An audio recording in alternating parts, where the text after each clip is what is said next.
Assalamualaikum warahmatullahi wabarakatuh. Good morning everybody. I hope today will be a beautiful day for us, yeah? And I hope all of you are fine today, yeah? Okay, today I will give you new material, ya. It's about reported speech. Ya, ini adalah materi tentang reported speech. What is reported speech? Apa sih reported speech itu?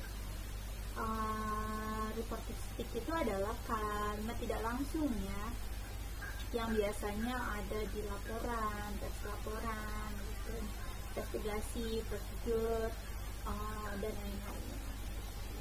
Kita akan bahas reported speech untuk beberapa tenses dulu, ya, hari ini. Oke, reported speech juga bisa dibilang dengan indirect speech, ya.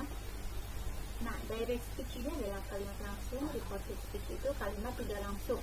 Kita akan mempelajari mengenai simple present tense yang berubah menjadi past tense, present continuous menjadi past continuous, kemudian simple past menjadi past perfect, ya, untuk reported speech-nya.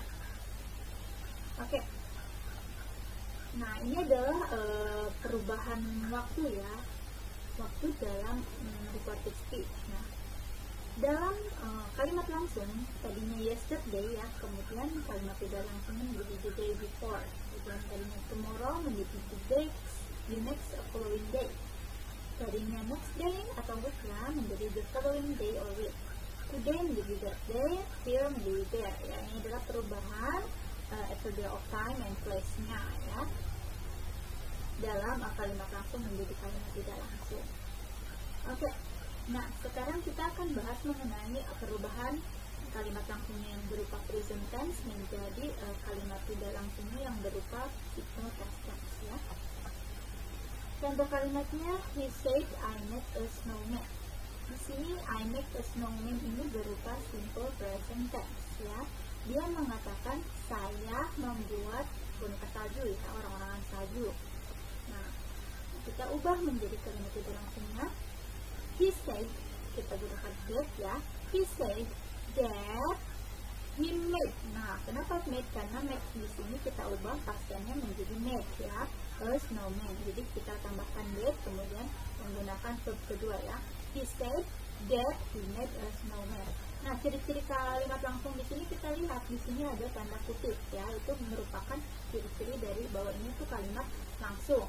Nah, kalau kalimat itu tidak langsung itu membedakannya dia menggunakan kata penghubung atau conjunction, ya, berupa that, ya. He said that he made a snowman. Nah, ini adalah contoh, ya, penggunaan kalimat langsung berupa present tense menjadi kalimat tidak langsungnya yang berupa simple past tense.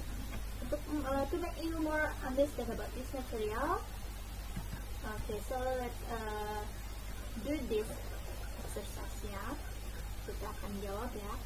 Jika kalimat langsungnya berupa seperti ini, I always drink coffee, she said.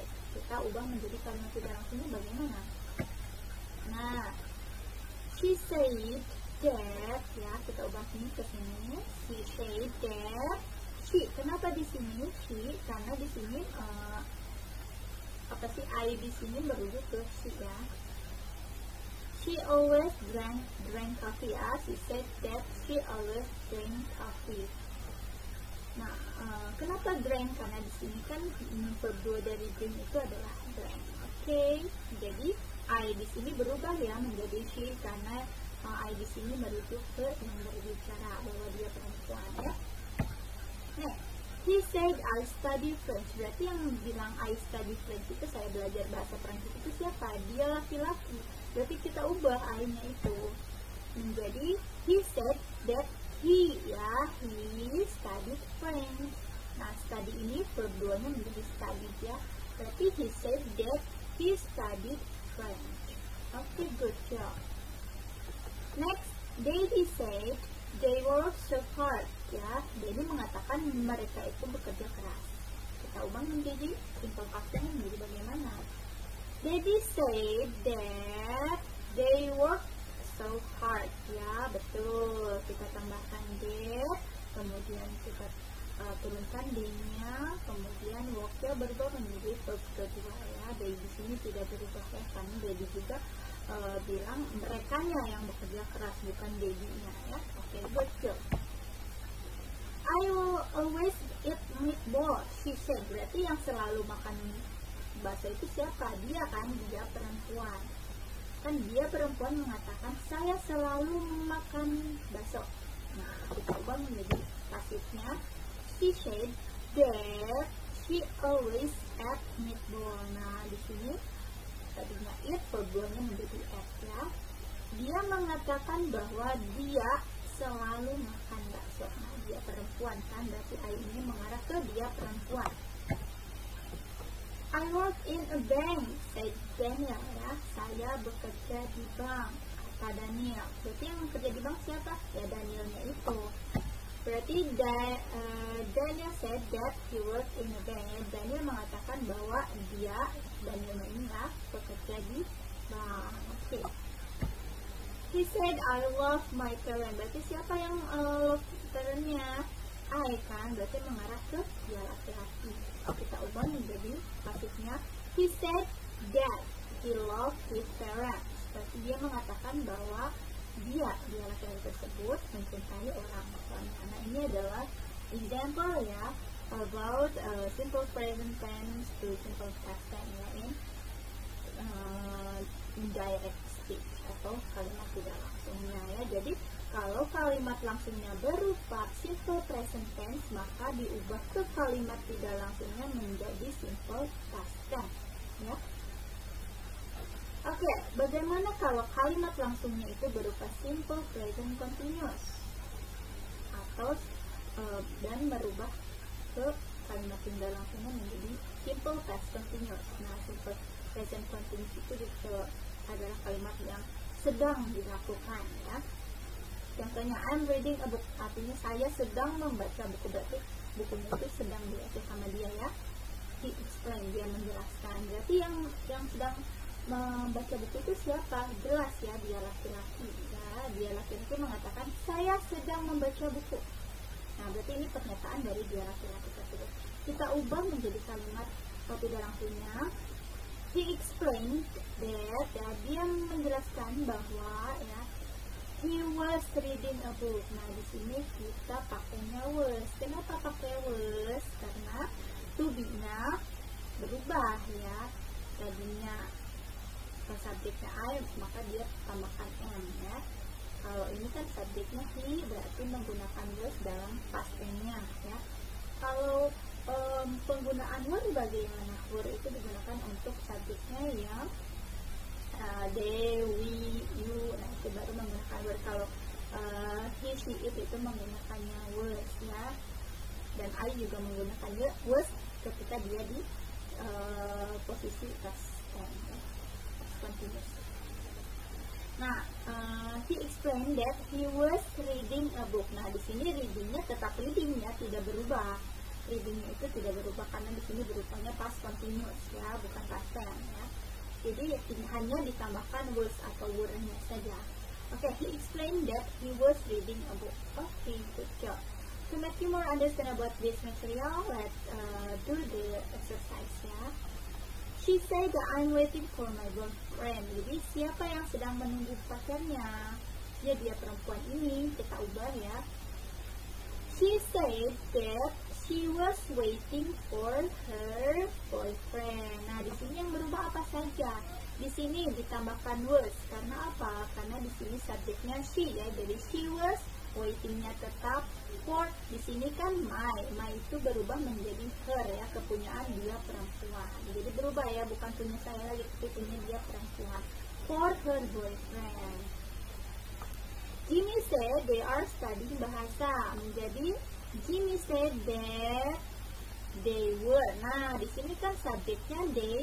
Kalau subjeknya they, kita tambahkan were pada past continuous-nya. Kemudian studying-nya turunkan lagi, kemudian bahasa. Jadi they.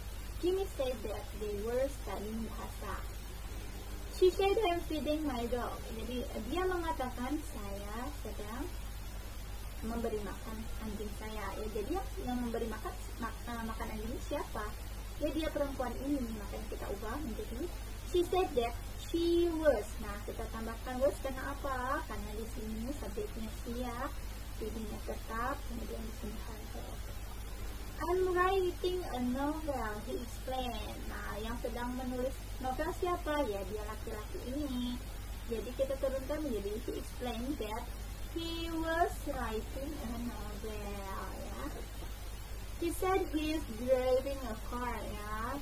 Dia mengatakan bahwa dia sedang mengendarai mobil. Siapa yang mengendarai mobil? Ya, dia laki-laki ini. Makanya he said that he was. Nah, kita tambahkan was karena di sini subjeknya he, ya, driving a car. Okay, this is example of a sentence of simple present continuous change to past continuous, ya, in indirect speech-nya. Jadi kalau bentuk kalimat aktifnya berupa simple continuous, ya, present continuous, maka berubah di kalimat tidak langsungnya menjadi past continuous, ya. Past continuous yaitu tanda-tandanya menggunakan was atau were, ya. Untuk kata kerjanya tetap kita tambahkan in, oke. Okay, next, the last, ya. The last material for today is how about direct speech in simple past tense? Change in indirect speech to past perfect, ya. Jadi kalau kalimat aktifnya berbentuk simple past tense berubah menjadi past perfect, ya. Contohnya, Bill arrived on Saturday, ya, he said. Jadi Bill itu sudah sampai pada hari Sabtu, dia mengatakannya. Kita ubah menjadi he said that Bill had arrived on Saturday. Jadi past perfect itu ciri-cirinya ada kata had-nya, ya, jadi had. Nah, di sini setelah had kita harus tambahkan verb ketiga, ya. Jadi ciri-ciri rumus dari past perfect itu adalah had plus verb ketiga, jadi bukan verb kedua, ya. Kalau simple past tense kan verb kedua, kalau past perfect itu menggunakan verb ketiga. Maka dari itu kalian harus mengingat, ya, dan menghafal mengenai verb 1, verb 2, dan verb 3. Oke, jadi di sini yang berbeda adalah ditambahkan did dan ditambahkan had. Begitu juga ditambahkan verb ketiga, diganti menjadi verb ketiga. Kalau arrive ini verb 2 dan verb 3-nya sama, ya, tidak berubah. Okay, to make you more understand about this material, so do this exercise, ya. He said I brought a new book. Brought itu artinya apa? Verb 2 dari bring, ya, membawa. Dia berkatakan bahwa saya membawa sebuah buku baru. Kita ubah menjadi past tense, ya, menjadi past perfect-nya. Jadi apa? He said that he had, ya, I-nya berubah menjadi he, kemudian ditambahkan had. Brought itu verb 3-nya tetap brought, ya, a new book. Nah, itu. Jadi dia mengatakan bahwa dia telah membawa sebuah buku baru. They said we went for a walk. Nah, di sini when di sini kan verb kedua. Kita ubah menjadi verb ketiganya, jadinya when, tadinya when menjadi gone, ya, ditambahkan had. They said that they had gone for a walk. Kemudian she said I fed my dog, ya, dia mengatakan bahwa saya memberi makan anjing saya. Nah, she said that she had fed her dog. Nah, fed ini verb ini juga fed, ya. Kemudian kita tambahkan had, ya. She said I fed my dog. Jadi yang memberi makan anjing siapa, ya? Dia perempuan ini, ya. Mala arrived on Wednesday, ya, he said. Jadi Mala tiba di hari Rabu. Kita ubah menjadi pasif, menjadi tidak langsungnya menjadi he said that Mala had arrived on Wednesday, ya. Jadi Mala had arrived on Wednesday. Kemudian she said I bought a new car. Dia mengatakan bahwa saya telah membeli mobil baru. Nah, kalimat tidak langsungnya menjadi she said that she had bought a new car. Dia telah membeli mobil baru. Ini, ya, jadi menggunakan ditambahkan had plus verb ketiga dan ditambahkan did untuk kata penghubungnya. Okay, guys, I hope all of you are understand about this material, ya. In this meeting, I just explain 3 tenses, ya. Jadi hari ini kita membahasnya 3 tenses dulu untuk perubahan kalimat langsung menjadi kalimat tidak langsung. Okay, I hope all of you are understand about this material, guys. Thank you for your attention. Wassalamualaikum warahmatullahi wabarakatuh.